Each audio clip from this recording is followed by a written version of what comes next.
Kreatif Hai guys. Hari ni saya nak share buat lontong goreng. Menu ni korang boleh guna nanti bila ada ketupat atau nasi empit yang tak habis tu, korang boleh guna menu ni. Sure sedap. So, let's go. Kita mulakan. Udang kering, bawang putih, bawang besar, cili kering yang dah rebus. Bahan ni semua kita blender. Panaskan minyak. Minyak tak sikit saja. Bila minyak dah panas, masukkan bahan-bahan blender. Bismillah. Kacau sampai dia pecah minyak. Okey, sekarang kita masukkan daging hancur. Saya guna daging rambi je. Satu paket yang kecil tu.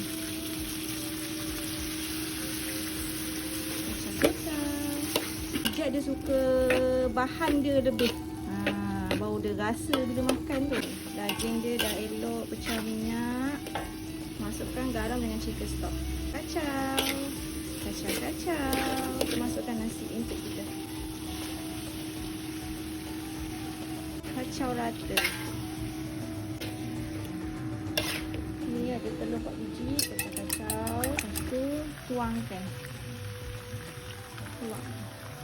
Kacau manja saja. Api besar. Telur tu function dia nak bagi melekat dekat nasi empit tu. Sekali-sekala kacau. Sebab takut dia hangus kat bawah.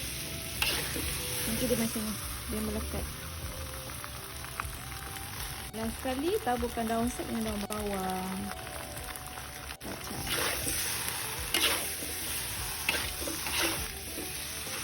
Siap. Dua ni kita bagi jiran. Ni apa ni? Lontong goreng. Lontong goreng guys. Apa orang Johor mesti dia tahu. Menu kali ni ijat pelik sikit, tapi dia punya bau sedap. Persembahan pun menarik. So jom kita rasa. Oh dia ni apa? Tupat. Lepas tu daging.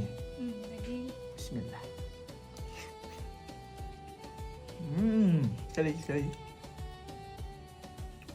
Ketupat dengan daging hancur. Oh, kreatif juga orang Johor ni. Bismillah. Dia macam makan nasi goreng lah kan. Tapi versi ketupat. Kreatif Bila buat sendiri daging tu banyak lah. Tapi bila makan tu puas lah. Maknanya kalau time raya, kalau apa ketupat ni tak habis boleh buat lah. Oh, of course lah, sebab tu lah. Kreatif ada orang ni. Macam rasa kat kampung tu. Pada korang yang nak try, ikut je step by step resepi Fatihah tadi. Dan macam biasa, korang komen dekat bawah apa lagi menu yang Fatihah boleh masak, ijat yang rasa. Okay, so jangan nak layan, jumpa lagi.